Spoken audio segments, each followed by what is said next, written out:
সুপ্রিয় দর্শক, স্বাগতম জানাচ্ছি সর্বশেষ আপডেট বাংলা সংবাদে। শুরুতেই জানিয়ে দেব সংবাদ শিরোনাম, এরপর থাকছে বিস্তারিত। শুরুতেই জানিয়ে দেব পুলিশ হত্যার বিচারে ফেঁসেছে জুলাই আন্দোলনকারীরা, মুখোমুখি স্বরাষ্ট্রমন্ত্রী ও আইজিপি। বিস্তারিত থাকছে প্রতিবেদনে। এদিকে পরোয়ানা জারি, গ্রেপ্তারের মুখে জামায়াতের এমপি মুফতি আমির হামজা। বিস্তারিত থাকছে প্রতিবেদনে। আরও জানিয়ে দিব শিক্ষক হেনস্থার মাস্টার ছিলেন মবগুরু ইউনুস। বিস্তারিত থাকছে প্রতিবেদনে। এদিকে অন্তর্বর্তী সরকারের টিকা আনতে ব্যর্থতায় শিশু মৃত্যুর অভিযোগ স্পিকারের। বিস্তারিত থাকছে প্রতিবেদনে। আরও জানিয়ে দিব শাহবাগে ডাকসু নেতা জুবায়ের মুসাদ্দিকের ওপর ছাত্রদলের সন্ত্রাসীদের হামলা। বিস্তারিত থাকছে প্রতিবেদনে। এদিকে আওয়ামী লীগের উপর নিষেধাজ্ঞা আন্তর্জাতিক প্রথা ও বাংলাদেশের সংবিধানের আলোকে কতটা আইনসিদ্ধ। বিস্তারিত থাকছে প্রতিবেদনে। আরও জানিয়ে দিব হামলাকারীদের দ্রুত গ্রেপ্তার ও একাডেমিক বহিষ্কারের দাবি ঢাবি সাংবাদিক সমিতির। বিস্তারিত থাকছে প্রতিবেদনে। আরও জানিয়ে দিব ডাকসু ভিপি সাদিক কায়েম, রাষ্ট্র পরিচালনায় ব্যর্থতা আড়াল করতেই ছাত্রদলকে মাঠে নামিয়েছে সরকার। বিস্তারিত থাকছে প্রতিবেদনে। এদিকে জাহাজ নির্মাণ ইস্যুতে মার্কিন নৌবাহিনী সচিবকে বরখাস্ত করলেন ট্রাম্প। বিস্তারিত থাকছে প্রতিবেদনে। এবং সর্বশেষ জানিয়ে দিব ইরানের হয়ে গুপ্তচরিত্রের অভিযোগে ইসরায়েলি বিমান বাহিনীর 2 সদস্যের বিরুদ্ধে মামলা। সুপ্রিয় দর্শক, এতক্ষণ শুনছিলেন সংবাদ শিরোনাম, এবারে শুনবেন বিস্তারিত। তার আগে ভিডিওটি ভালো লাগলে এবং সর্বশেষ আপডেট নিউজ পেতে চ্যানেলটি সাবস্ক্রাইব করুন। ধন্যবাদ। পুলিশ হত্যার কি বিচার হবে? নতুন করে আবার প্রশ্নটা উঠতে শুরু করেছে।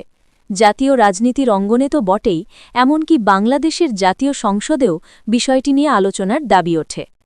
জুলাই সন্ত্রাসীদের হাতে নির্মমভাবে খুন হয়েছে 44 জন পুলিশকর্মী, তাদের মধ্যে বেশ কয়েকজন পদস্থ কর্তাও রয়েছেন।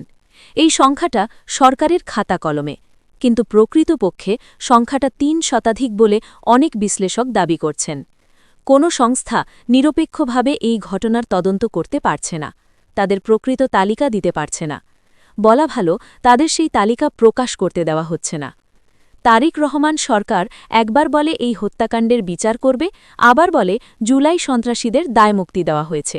এর মধ্যে নতুন আইজিপি আলী হোসেন ফকির জানিয়েছেন এই বিষয়ে আইন অনুযায়ী ব্যবস্থা নেওয়া হবে। সোমবার সন্ধ্যায় বাংলা একাডেমির কবি শামসুর রহমান হলে আয়োজিত একটি অনুষ্ঠানে আইজিপি বলেন, যে যেখানে আছেন পুলিশকে সহযোগিতা করুন। পুলিশ যেন নৈতিকতার সঙ্গে কাজ করতে পারে সে বিষয়েও গুরুত্বারোপ করেন তিনি। অন্যথায় মাত্র 2,15,000 পুলিশ সদস্য দিয়ে 18 কোটি মানুষের নিরাপত্তা নিশ্চিত করা সম্ভব নয়।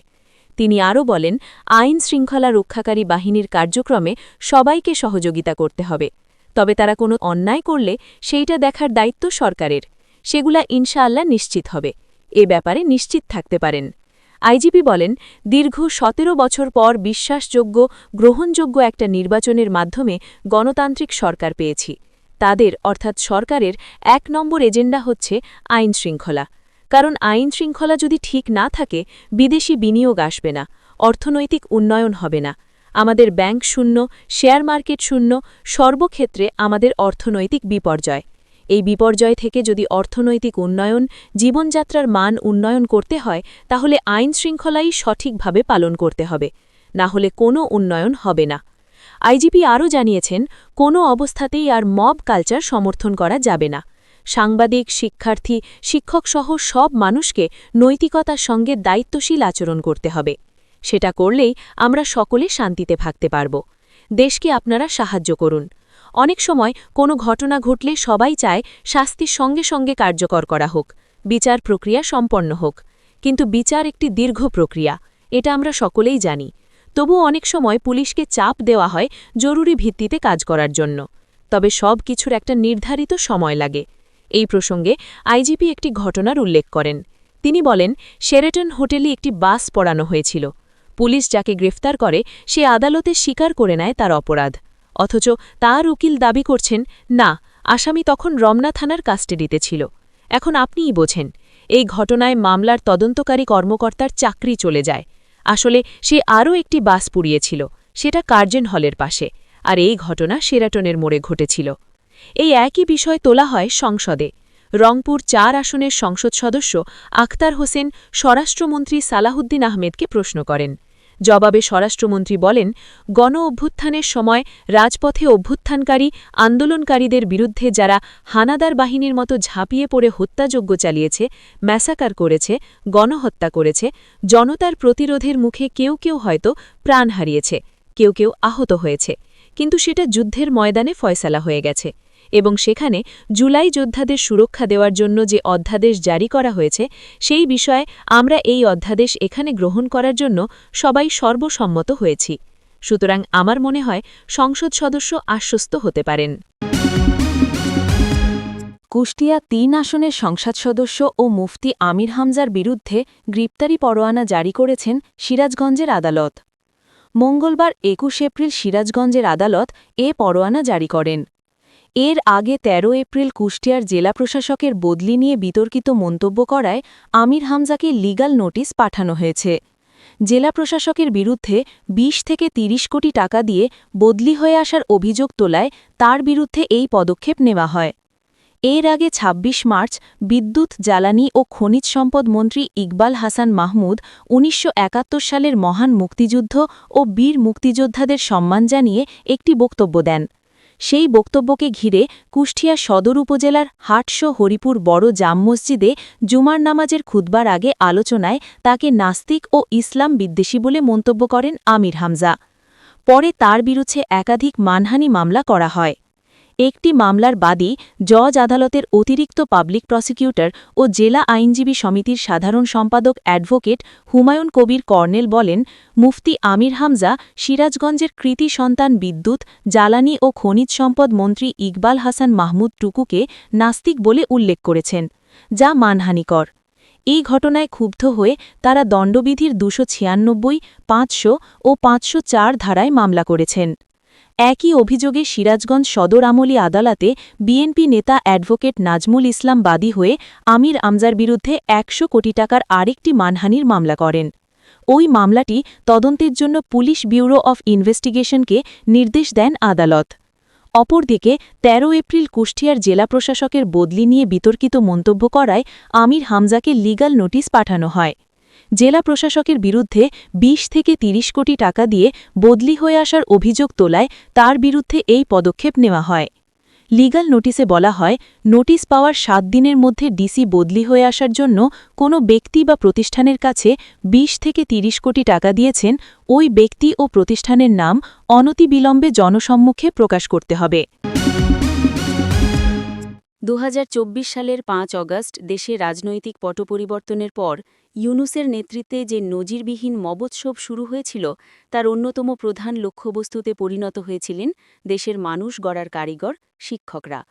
অনুসন্ধানে উঠে এসেছে প্রায় ৪,৫০০ শিক্ষক এই মব সন্ত্রাসের শিকার হয়েছেন। রাজনৈতিক পট পরিবর্তনের সুযোগ নিয়ে এক শ্রেণীর স্বার্থান্বেষী গোষ্ঠী এবং স্থানীয় রাজনৈতিক প্রভাবশালীরা শিক্ষার্থীদের উস্কে দিয়ে শিক্ষকদের ওপর যে বর্বরতা চালিয়েছে তাকে শিক্ষক সমাজ মবগুরু ইউনূস সরকারের প্রশাসনের চরম ব্যর্থতা হিসেবেই দেখছেন। অনুসন্ধানে জানা গেছে ৫ অগাস্ট পরবর্তী মাত্র ৩ মাসে অন্তত ৩,০০০ শিক্ষক সরাসরি শারীরিক ও মানসিক নির্যাতনের শিকার হয়েছেন। এর মধ্যে প্রায় ৭০০ শিক্ষকের বেতন ভাতা এখনও বন্ধ করে রাখা হয়েছে। জীবনের নিরাপত্তার অভাবে এবং স্থানীয় চাপের মুখে ২,০০০-এরও বেশি শিক্ষক আজও নিজ নিজ কর্মস্থলে ফিরতে পারছেন না। শিক্ষক নিগ্রহের সবচেয়ে ভয়ঙ্কর চিত্র দেখা গেছে বরিশালের গৌর নদীতে।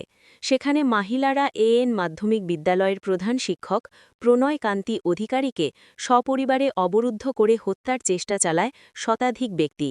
সামাজিক যোগাযোগ মাধ্যমে সেই বিভৎসতা সরাসরি প্রচার হওয়ায় সেনাবাহিনী গিয়ে তাদের উদ্ধার করে। অন্যদিকে নোয়াখালীর নরোত্তমপুর উচ্চ বিদ্যালয়ের প্রধান শিক্ষক ইউনূস নবীর গায়ের কাপড় ছিঁড়ে ফেলে মারধর করে স্থানীয় মব বাহিনী। রাজধানীর উত্তর কাফরুল উচ্চ বিদ্যালয়ের প্রধান শিক্ষক শাম্মী আক্তারের হাত ও ওড়না ধরে টানাটানি করে ছাত্র ও বহিরাগতরা তাকে জোরপূর্বক পদত্যাগে বাধ্য করে। ঐতিহ্যবাহী বিকারুনিসা নুন স্কুল অ্যান্ড কলেজেও একই চিত্র দেখা গেছে।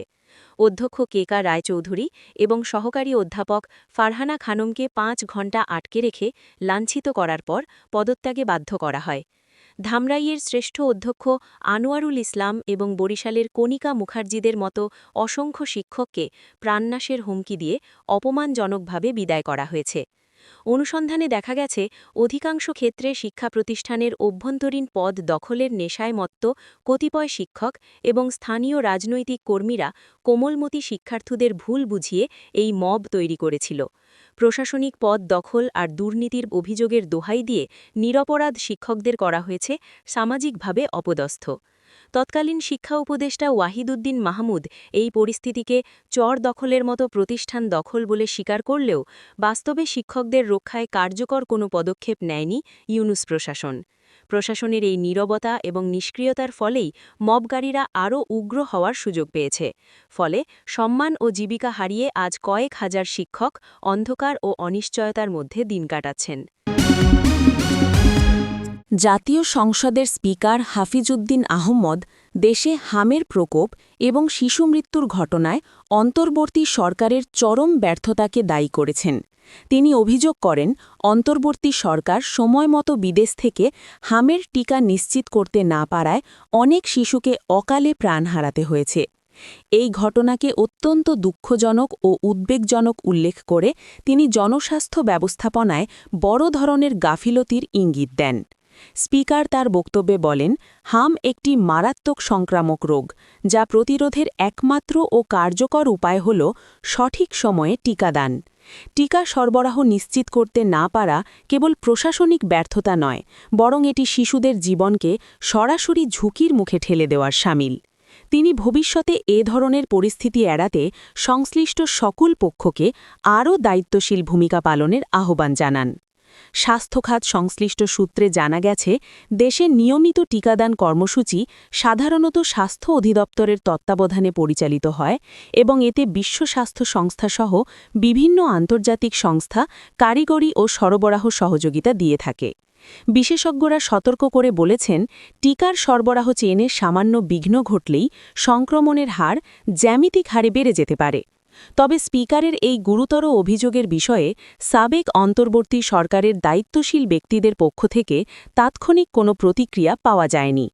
জনস্বাস্থ্য বিশেষজ্ঞরা মনে করছেন, প্রকৃত পরিস্থিতি নিরূপণে বিস্তারিত পরিসংখ্যান ও সরবরাহ চেইনের তথ্য বিশ্লেষণ করা জরুরি।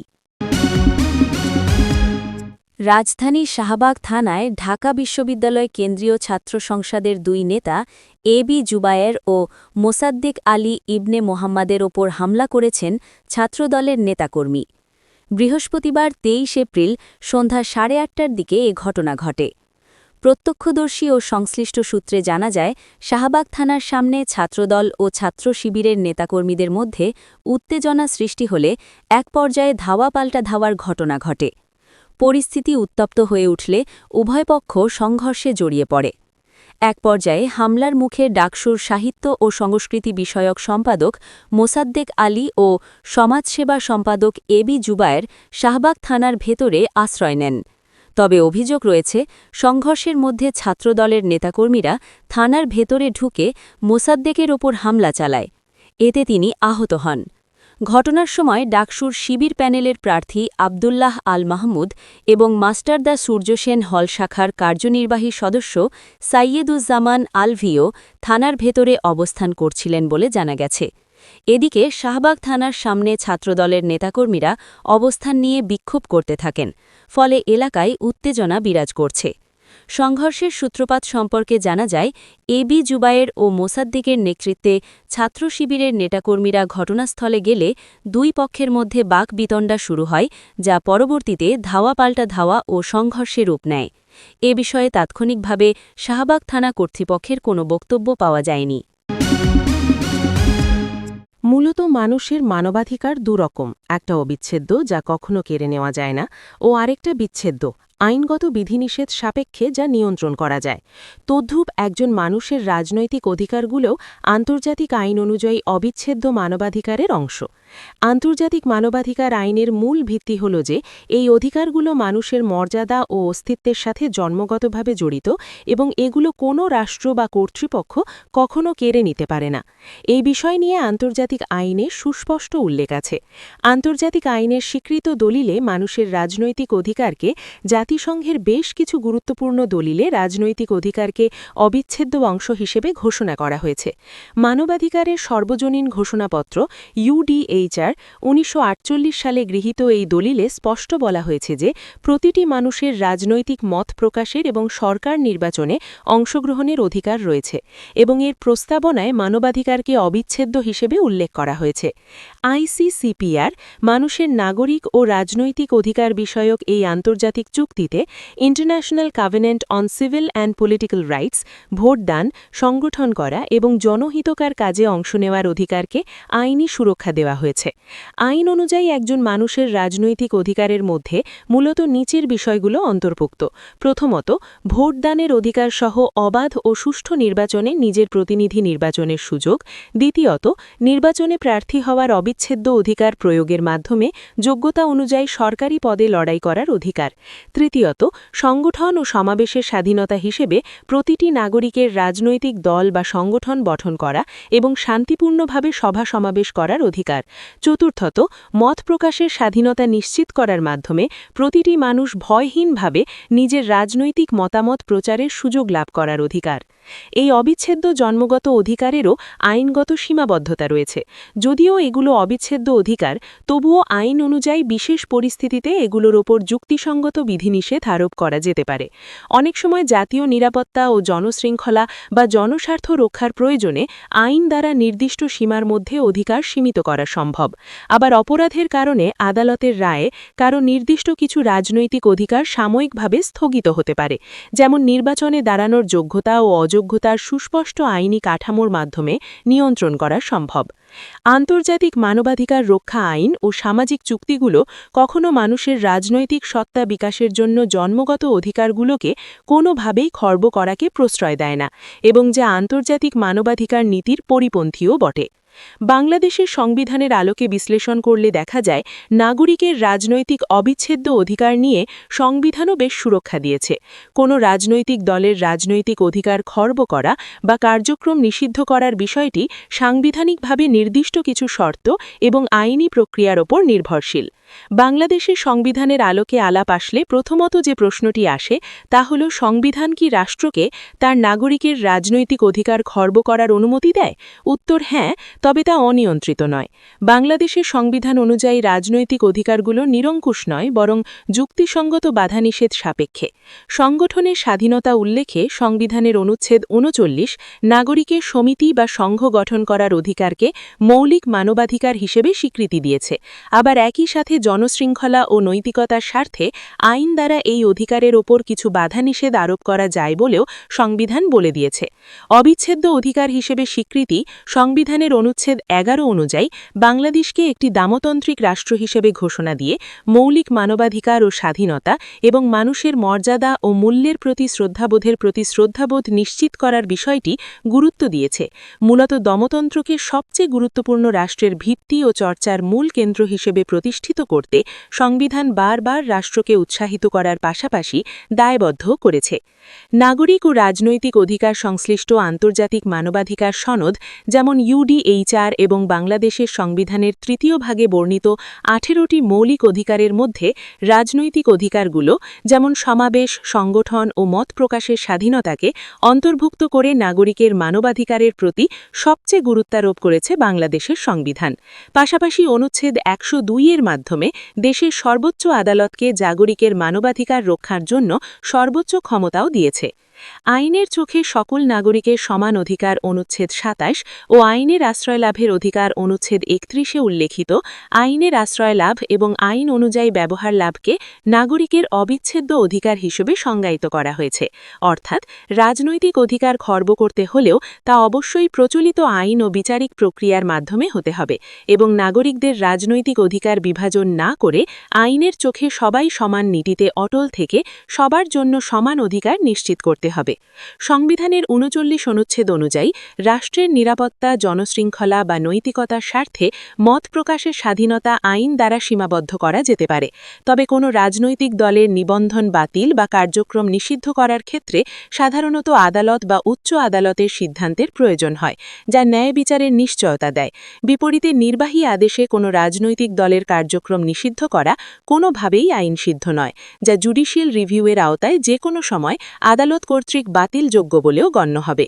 তবে কোনো দল যদি সাম্প্রদায়িক সম্প্রীতি বিনষ্ট করে, বৈষম্য সৃষ্টি করে বা রাষ্ট্রবিরোধী সন্ত্রাসী বা উগ্র জঙ্গি কার্যকলাপে লিপ্ত হয় এবং যুদ্ধাপরাধ, জনহত্যার মতো জঘন্য অপরাধে অভিযুক্ত হয়, তাহলে সেই সংগঠনের অধিকার খর্ব বা নিষিদ্ধ করার সুযোগ সংবিধানে রাখা হয়েছে। সাম্প্রতিক ২০২৫ সালের সন্ত্রাস বিরোধী সংশোধন অধ্যাদেশ পরবর্তীতে সংসদ কর্তৃক অনুমোদিত আইনটির মাধ্যমে সরকার কোনো সত্তা, যেমন রাজনৈতিক দলের কার্যক্রম নিষিদ্ধ করার ক্ষমতা রাখে, বিশেষ করে যদি তারা সন্ত্রাসী কার্যকলাপে জড়িত থাকে। এখন প্রশ্ন হল, এই আইনের আওতায় বাংলাদেশ আওয়ামী লীগের কার্যক্রমের ওপর নিষেধাজ্ঞা সংক্রান্ত সরকারি নির্বাহী বিভাগের সিদ্ধান্তটি আন্তর্জাতিক মানবাধিকার আইন, ঘোষণা, চুক্তি এবং বাংলাদেশের সংবিধানের আলোকে আইনসিদ্ধ কিনা। আদালতের আদেশ ছাড়া মূলত কারও অধিকার খর্ব করা যায় না। বিচার বিভাগ একমাত্র মাধ্যম যা দীর্ঘ আইনি প্রক্রিয়ার মাধ্যমে একজন মানুষের জন্মগত অবিচ্ছেদ্য অধিকার সংক্রান্ত বিষয়ে হস্তক্ষেপ করতে পারে। এটা শুধুমাত্র বিচার বিভাগের অধিক্ষেত্র। নির্বাহী বিভাগের এমন বেআইনি সিদ্ধান্ত অবশ্যই জুডিশিয়াল রিভিউয়ের আওতায় বাতিলযোগ্য বলেও গণ্য হবে। অতএব এই সিদ্ধান্তে চূড়ান্তভাবে এটা আসা যায় যে বাংলাদেশ আওয়ামী লীগের কার্যক্রমের ওপর নিষেধাজ্ঞা আন্তর্জাতিক আইন ও বাংলাদেশের সংবিধানের আলোকে কোনোভাবেই আইনসিদ্ধ না। নির্বাহী বিভাগের এই আদেশ অবশ্যই বাতিলযোগ্য, যার কোনো আইনগত দায় নেই, ভিত্তি নেই। ভবিষ্যতে নাগরিকদের অধিকার খর্ব করা নির্বাহী বিভাগের এমন বেআইনি আদেশ ক্ষমতার অপব্যবহার সংক্রান্ত ফৌজদারি অপরাধ হিসেবে গণ্য হবে কিনা সেই প্রশ্ন উঠছে নাগরিক অধিকার সচেতন মহলে। রাজধানীর শাহবাগ থানায় সাংবাদিকদের উপর হামলার প্রতিবাদে হামলাকারীদের দ্রুত গ্রেপ্তার এবং জড়িত শিক্ষার্থীদের একাডেমিক বহিষ্কারের দাবি জানিয়েছে ঢাকা বিশ্ববিদ্যালয় সাংবাদিক সমিতি। একই সঙ্গে সারা দেশে স্বাধীন সাংবাদিকতার পরিবেশ নিশ্চিত করার আহ্বান জানানো হয়েছে। বৃহস্পতিবার ২৩ এপ্রিল রাত 11:30টায় ঢাকা বিশ্ববিদ্যালয়ের টিএসসি এলাকায় সাংবাদিক সমিতির কার্যালয়ে আয়োজিত এক জরুরি সংবাদ সম্মেলনে এ দাবি জানানো হয়। সংবাদ সম্মেলনে সমিতির সভাপতি মানজুর হোসেন মাহি বলেন, ২৪-এর গণ অভ্যুত্থানের পর যে স্বাধীন সাংবাদিকতার প্রত্যাশা তৈরি হয়েছিল, সাম্প্রতিক ঘটনাগুলো তা প্রশ্নবিদ্ধ করছে। গত ২ দিনে ধারাবাহিকভাবে সাংবাদিকদের হেনস্থা এবং সর্বশেষ শাহবাগ থানায় সরাসরি হামলার ঘটনা অত্যন্ত উদ্বেগজনক। তিনি জানান, ঘটনার দিন সন্ধ্যায় একটি ফেসবুক পোস্টকে কেন্দ্র করে উত্তেজনার খবর পেয়ে সাংবাদিকরা শাহবাগ থানায় যান। সেখানে ভিডিও ধারণ করতে গেলে কিছু ব্যক্তি বাধা দেয়। প্রতিবাদ জানালে ধাক্কাধাক্কি ও অশ্রাব্য ভাষায় গালিগালাজ করা হয়। পরবর্তীতে প্রায় ১৫০-২০০ জনের একটি মব তৈরি করে সাংবাদিকদের উপর হামলা চালানো হয় বলে অভিযোগ করেন তিনি। সমিতির সাধারণ সম্পাদক লিটন ইসলাম বলেন, আমরা ঘটনাস্থলে থাকাকালে পুলিশের ভূমিকা ছিল নীরব। আমাদের উপর হামলার পর পরিস্থিতি আরও অবনতি হয়। তিনি দাবি করেন, পূর্ববর্তী ঘটনাগুলোর ধারাবাহিকতায় এটি সাংবাদিকদের জন্য একটি স্পষ্ট থ্রেট। সংবাদ সম্মেলনে জানানো হয়, হামলায় অন্তত ১০-১২ জন সাংবাদিক আহত হয়েছেন, যাদের মধ্যে কয়েকজন গুরুতর জখম হয়ে চিকিৎসা নিয়েছেন। আহতদের মধ্যে সমিতির সাধারণ সম্পাদক নিজেও রয়েছেন। সমিতির পক্ষ থেকে ৩ দফা দাবি উত্থাপন করা হয়। হামলায় জড়িতদের দ্রুত শনাক্ত করে গ্রেপ্তার, জড়িত শিক্ষার্থীদের ঢাকা বিশ্ববিদ্যালয় থেকে অবিলম্বে বহিষ্কার এবং সারা দেশে স্বাধীন সাংবাদিকতার পরিবেশ নিশ্চিত করা। বক্তারা হুঁশিয়ারি দিয়ে বলেন, আগামী ২৪ ঘণ্টার মধ্যে কার্যকর ব্যবস্থা না নিলে দেশের সব বিশ্ববিদ্যালয়ের সাংবাদিক সংগঠনকে সঙ্গে নিয়ে কঠোর কর্মসূচি ঘোষণা করা হবে। এছাড়া সংবাদ সম্মেলন শেষে হামলাকারীদের বিরুদ্ধে মামলা দায়েরের সিদ্ধান্ত নেওয়া হয়েছে বলেও জানান নেতারা। উল্লেখ্য, বৃহস্পতিবার রাত ৮টার দিকে শাহবাগ থানার ভেতরে সংবাদ সংগ্রহ করতে গিয়ে ঢাকা বিশ্ববিদ্যালয় সাংবাদিক সমিতির সভাপতি, সাধারণ সম্পাদক সহ অন্তত ১০ সাংবাদিক এবং ২ ডাকসু নেতার উপর হামলার ঘটনা ঘটেছে বলে অভিযোগ উঠেছে। এ ঘটনায় পুলিশের নীরব ভূমিকার অভিযোগও তুলেছেন ভুক্তভোগীরা। সরকারের ব্যর্থতা আড়াল করতেই ছাত্রদলকে মাঠে নামানো হয়েছে বলে অভিযোগ করেছেন ঢাকা বিশ্ববিদ্যালয় কেন্দ্রীয় শিক্ষার্থী সংসদের সহভিপি আবু সাদিক কায়েম। তিনি বলেন, জ্বালানি সংকট, আইনশৃঙ্খলা পরিস্থিতির অবনতি ও তীব্র লোডশেডিং সহ বিভিন্ন কারণে জনজীবন যখন চরম দুর্ভোগে, তখন পরিকল্পিতভাবে ছাত্রদলকে সহিংস কর্মকাণ্ডে সম্পৃক্ত করা হয়েছে। বৃহস্পতিবার ২৩শে এপ্রিল রাতে সামাজিক যোগাযোগ মাধ্যম ফেসবুকে নিজের ভেরিফাইড আইডিতে দেওয়া এক স্ট্যাটাসে তিনি এই অভিযোগ করেন। আবু সাদিক কায়েম অভিযোগ করেন, ছাত্রদলের কর্মীরা ধারালো অস্ত্র নিয়ে ক্যাম্পাসে সহিংসতা চালাচ্ছে।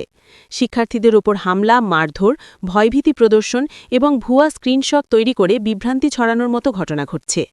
তার দাবি, এসব কোনো বিচ্ছিন্ন ঘটনা নয়, বরং পরিকল্পিতভাবে সংগঠিত হচ্ছে। তিনি বলেন, ক্যাম্পাসে সন্ত্রাসী কর্মকাণ্ড, গেস্ট রুম ও গণরুম সংস্কৃতি পুনঃপ্রতিষ্ঠার মাধ্যমে শিক্ষার্থীদের নিয়ন্ত্রণে নেওয়ার চেষ্টা চলছে। একই সঙ্গে সরকারের ধারাবাহিক ব্যর্থতা আড়াল করার লক্ষ্যেই এমন পরিস্থিতি সৃষ্টি করা হচ্ছে। সাম্প্রতিক পরিস্থিতির প্রসঙ্গ তুলে তিনি বলেন, চট্টগ্রাম সহ দেশের বিভিন্ন স্থানে অস্থিতিশীলতা সৃষ্টির ঘটনা এবং অস্ত্রের মহড়া লক্ষ্য করা গেছে। এরই ধারাবাহিকতায় ঢাকা বিশ্ববিদ্যালয়কে অস্থিতিশীল করার উদ্দেশ্যে বিভিন্ন অপতৎপরতা চালানো হয়েছে এবং শেষ পর্যন্ত ভুয়া স্ক্রিনশটের আশ্রয় নেওয়া হয়েছে। একটি ভুয়া স্ক্রিনশটকে কেন্দ্র করে ছাত্রশিবিরের বিরুদ্ধে অপপ্রচার ও প্রাণনাশের হুমকি দেওয়া হয়েছে উল্লেখ করে তিনি বলেন, বিভিন্ন ফ্যাক্ট চেকিং প্ল্যাটফর্ম ইতোমধ্যে স্ক্রিনশটটিকে ভুয়া বলে নিশ্চিত করেছে। এ ঘটনায় ওই শিক্ষার্থী নিরাপত্তা চেয়ে থানায় গেলে ইসলামী ছাত্রশিবিরের কয়েকজন কর্মীসহ ডাকসু ও হল সংসদের প্রতিনিধিদের শাহবাগ থানায় অবরুদ্ধ করে হামলা চালানো হয়। এতে একাধিক শিক্ষার্থী মারধর ও হেনস্থার শিকার হয়েছেন। এছাড়া ঢাকা বিশ্ববিদ্যালয় সাংবাদিক সমিতির সভাপতি ও সাধারণ সম্পাদক সহ ক্যাম্পাসে কর্মরত সাংবাদিকদের ওপর হামলার ঘটনাও ঘটেছে। গত দুদিনে অন্তত ১৬ জন সাংবাদিক হেনস্থার শিকার হয়েছেন বলেও ফেসবুক পোস্টে উল্লেখ করেন তিনি।